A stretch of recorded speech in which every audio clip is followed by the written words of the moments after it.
ওসমান হাদি মারা যেতে পারে। That's a ground situation.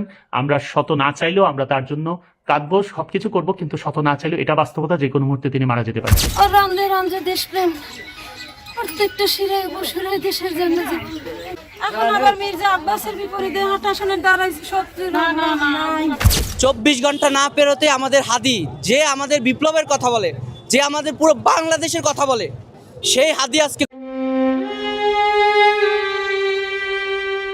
ইনকিলাব মঞ্চের আলোচিত নেতা শরীফ ওসমান হাদির রন্ধে রন্ধে দেশপ্রেম।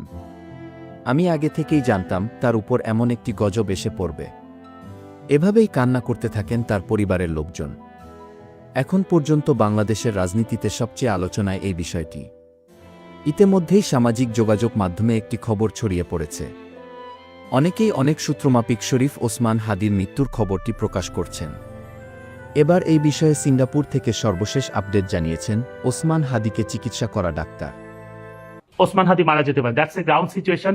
আমরা শত না চাইলেও আমরা তার জন্য কাঁদবো, সবকিছু করবো, কিন্তু শত না চাইলেও এটা বাস্তবতা, যে কোনো মুহূর্তে তিনি মারা যেতে পারেন। কিন্তু তিনি যদি বেঁচে যান সেটা অনেক সময়ের ব্যাপার, 6 মাস থেকে 1 বছর, একটা লম্বা সময়ের ব্যাপার, এবং সেক্ষেত্রেও তিনি পুরোপুরি সুস্থ হয়ে আগের অবস্থায় তো কখনোই আসতে পারবেন না। তো কাজে আপনারা খুব শুধু দোয়া করতে থাকেন যে আল্লাহ যেন তাকে একটা মোটামুটি একটা অবস্থায় যেন আমাদের মাঝে রেখে যান, যাতে তার দিকে তাকিয়ে হলেও আমরা তার যে আদর্শ সে দিয়ে গেছে এদেশের মানুষদের জন্য, ওই যে বললাম এক হাদির জায়গায় অসংখ্য হাদি তৈরি হবে, সেটা যেন হওয়ার চেষ্টা করে। যদিও মেধার দিক থেকে that is very much questionable. এই ছেলেটা মানে is a high intellectual capability দিয়ে আল্লাহ তাকে পাঠিয়েছে, এবং that is the very reason শত্রুরা তাকে টার্গেট করেছে। এইটা হচ্ছে সবচেয়ে দুর্ভাগ্যের ব্যাপার।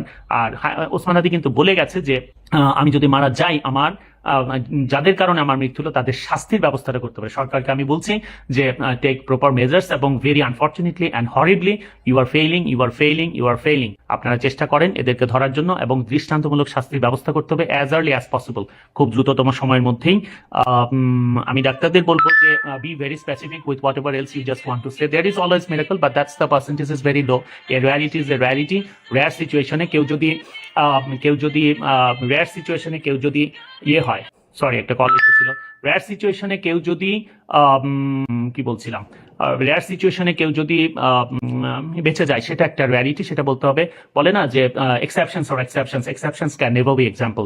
এক্সেপশনকে এক্সাম্পল হিসেবে বারবার দাঁড় করানো যাবে না। কাজে ডাক্তাররা বলতে পারেন যে there may be exceptions and miraculously he may be saved, otherwise it's a sorry state of affair all together. আমরা শুধু তার জন্য দোয়া করবো, মহান আল্লাহ সবকিছু সহজ করে দেয়। আমি তো সবসময় পার্সোনালি মনে করি খুব সাহসী ডিসিশনও নেওয়া যেতে পারে, কারণ প্রতি মুহূর্তেই তো সে কষ্ট পাচ্ছে, অনেক কষ্ট পাচ্ছে। ওসমান হাদিকে চেয়েছিল, এইরকম একটা দেশপ্রেমী মানুষকে চেয়েছিল সত্যি সত্যি বিদেশের মাটিতে তার মৃত্যু হোক, সেটাকে চেয়েছিল, চাই নাই। তো আমরা কি তার চাওয়াটাকে সম্মান দিতে পেরেছি? সে তো মৃতবৎ, কাজেই তাকে তো আমরা না জেনেই তো তাকে তার ইচ্ছার বাইরেই তো আমরা পাঠিয়েছি। আমি ব্যক্তিগতভাবে আমার মা স্ট্রোকে আক্রান্ত হয়ে 4 দিন অসুস্থ ছিলেন, 5ম দিন আমরা আইসিইউতে নিয়েছি, কিন্তু যখন আমি দেখছি যে একেবারে ইরিভার্সিবল সিচুয়েশন ছিল, কোনো অবস্থাতেই তিনি আর ফিরে আসবেন না, তখন আমি কিন্তু তাকে লাইফ সাপোর্টে দেওয়া বা টিউব দেওয়া, ভেন্টিলেশনে যাওয়া, এই সবগুলো বাদ দিয়ে দিয়েছিলাম। এবং আমার 2 বোনের সাথে আমি কথা বলেছিলাম যে এই ধরনের সিচুয়েশনে let me take some brave decisions. এটা হচ্ছে কথা। তো যাই হোক, মহান আল্লাহর কাছে আমাদের চাওয়া তিনি যেন তাকে মুক্তি। সবাইকে বলি যে দয়া করে গুজব সৃষ্টি করবেন না, গুজবে কান দিবেন না, শুধু দোয়া করতে থাকেন, শুধু দোয়া করতে থাকেন। আল্লাহ চাইলে অনেক কিছু সম্ভব। দেশপ্রেম প্রত্যেকটা শিরায় বসুরায় দেশের জন্য জীবন দেবে। আমরা ওরা আমি ওরা পাঠাই দেবো আমেরিকাতে, তোর দেশে রাখবো না, ভারত তোরে বাঁচতে দেবে না।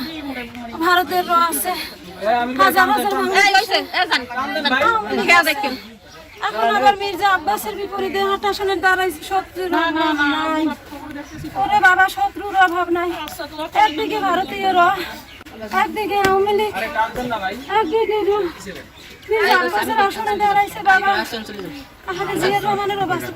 আসলে ওসমান হাদি এমন একজন পার্সন যার একবারে পা থেকে মাথা পর্যন্ত সম্পূর্ণটাই হচ্ছে দেশপ্রেম। এই রাস্তা ওই শাহবাগ মোড়ে যা বলে, ও ঘরের ওয়াইফের সাথে একই কথা বলে, ভাইয়ের সাথে একই কথা বলে, মায়ের সাথে একই কথা বলে। অতএব এই বাংলাদেশে যে এত স্বচ্ছ মানুষের রাজনীতি যে খায় না, সেটা আমরা আগে থেকে ওকে বলতাম, কিন্তু ও বলছে না, কারো না কারো তো শুরু করতে হবে। ও মূলত সেইটাই শুরু করছে। এখন আমরা জানতাম যে এই ধরনের ঘটনা ঘটতে পারে। এক হচ্ছে সে হচ্ছে আওয়ামী বিরুদ্ধে, আর আওয়ামী বিরুদ্ধে না, সে হচ্ছে ফেসিবাদের বিরুদ্ধে। দ্বিতীয়ত হচ্ছে দ্বিতীয়ত হচ্ছে সে হচ্ছে যে যত প্রকার অনিয়ম বাংলাদেশে যত অনিয়ম কালচার চলতেছে প্রত্যেকটার সে বিরোধিতা করে। এত স্বচ্ছ মানুষ তো এই বাংলাদেশের রাজনীতি ভাই আসতে পারে না। আমরা সেই জন্য একটু বুঝছি যে একটু ব্যালেন্স করো ভাই, ব্যালেন্স ছাড়া তো এই দেশে টেকা যাবে না। বলছে হ্যাঁ আমি শুরু করবো, আমি হয়তো একদিন থাকবো না, কিন্তু আমার দেখি এরকম আরো হাজারো মানুষ, হাজারো লক্ষ হাদি জন্ম হবে। ওর মূল টার্গেটটাই হচ্ছে আমি শুরু করবো, আমি একদিন থাকবো না, কিন্তু লক্ষ হাদি এক সময় তৈরি হয়ে যাবে, এটাই আর কিছু না। আর যাদের সাথে ও শুরু করছে রাজনীতিটা, এরা হচ্ছে কত মোস্ট সিনিয়র, এদের সাথে যাওয়াটা মানে কি অনেক বড় চ্যালেঞ্জের। হ্যাঁ, সেটা ওই চ্যালেঞ্জটাকে চ্যালেঞ্জ হিসাবে নেয় না। ও মনে করছে না আমি এখানে যোগ্য, আমি বাংলাদেশের জন্য যদি ও তো একটা ইয়েই বলছে যে টার্গেট নির্বাচনে আমি যদি নির্বাচন করি আমার 500 ভোট, যদি 500 ভোট পাই তাহলে মনে করবো আমি জিতে গেছি। তাহলে যার মেন্টালিটি এইটা, আপনি তার সাথে তো অন্য কারোর সাথে অন্য কিছুর সাথে মিলাতে পারবেন না, এটা স্বাভাবিক। সে তো এমপি হওয়ার জন্য রাজনীতি করে না, এমপি হবে আরো 3 প্রজন্ম পরে প্রয়োজনে, সে হবে না, সে যাদেরকে তৈরি করে যাবে তারা হবে। কিন্তু সেটা তো ভাই এই বাংলাদেশের মানুষ ওই পর্যন্ত যাইতেছে না, না জানি তার ওই আসনটা ভাগাই নাই, না জানি আসনটা ভাগাই নেই। এরপরে ইন্ডিয়ার যে একটা হুমকি আছে এটা তো অবশ্যই আছে। এখন এই ঘটনা কারা ঘটাইছে মূলত আমরা সেটা সঠিক তদন্ত না হওয়া পর্যন্ত আমরা বলতে পারবো না। এখন আমরা শুধু এটুকুই বলতে চাই, আমরা কি বলবো, আমাদের আসলে মুখের সেই ভাষাটা এখন নাই। আমরা দেশবাসীর জন্য, দেশবাসীর কাছে আমরা ওসমান হাদির জন্য দোয়া চাই। কারণ হচ্ছে একটা পরিবারের হাদি না, ও এই নলসিটির হাদি, এই জালকাটির হাদি, বরিশালের হাদি, টোটাল বাংলাদেশের হাদি। হাদি মরে গেলে আমি কথা দিচ্ছি আমি মরে যাব, হাদি না থাকলে আমি থাকবো না। আমাদের কণ্ঠরোধ করতে চায় কারা, এটা আমাদের জানার ইচ্ছা। কে তফসিল ঘোষণা হয়েছে, 24 ঘন্টা না পেরোতে আমাদের হাদি, যে আমাদের বিপ্লবের কথা বলে, যে আমাদের পুরো বাংলাদেশের কথা বলে, সেই হাদি আজকে গুলিবিদ্ধ। তাকে তার নিথর দেহ কিভাবে নিয়ে আসতেছে, আমরা বাকরুদ্ধ। আমরা সন্ত্রাস ধরে দেই, দৌড়ে জীবনের রিস্ক নিয়ে সেই আওয়ামী লীগের ক্যাডার যারা মানে ওভেনে আমাদেরকে অস্ত্র চালাইছে, সেই আওয়ামী লীগ আমরা ধরে দেই। আর আদালত থেকে সেই আওয়ামী লীগ মুক্তি পেয়ে যায়। যদিও আমি এ ব্যাপারে এখনই কথা বলতে চাচ্ছি না, তবে আমি একজন বিপ্লবী হিসেবে জুলাইয়ের এবং 18-র আন্দোলনে যুক্ত থাকার সেই সৈনিক হিসেবে বলতে চাই, যদি কোনো রাজনৈতিক দল এই ধরনের অন্যায় মানে করে থাকে আমার হাদি ভাইয়ের সাথে, তাহলে এর জবাব কি হবে এটা আমরা এখন বলতে চাচ্ছি না। আমরা শুধু জানতে চাই কারা আমাদের কণ্ঠ রোধ করতে চায়, কারা আমাদের হাদিকে রোধ করতে চায়। আর একটা হাদি বন্ধ করবেন আপনারা, এই হাদি এখন ঘরে ঘরে জন্মাচ্ছে, কয়টা হাদিকে বন্ধ করবেন?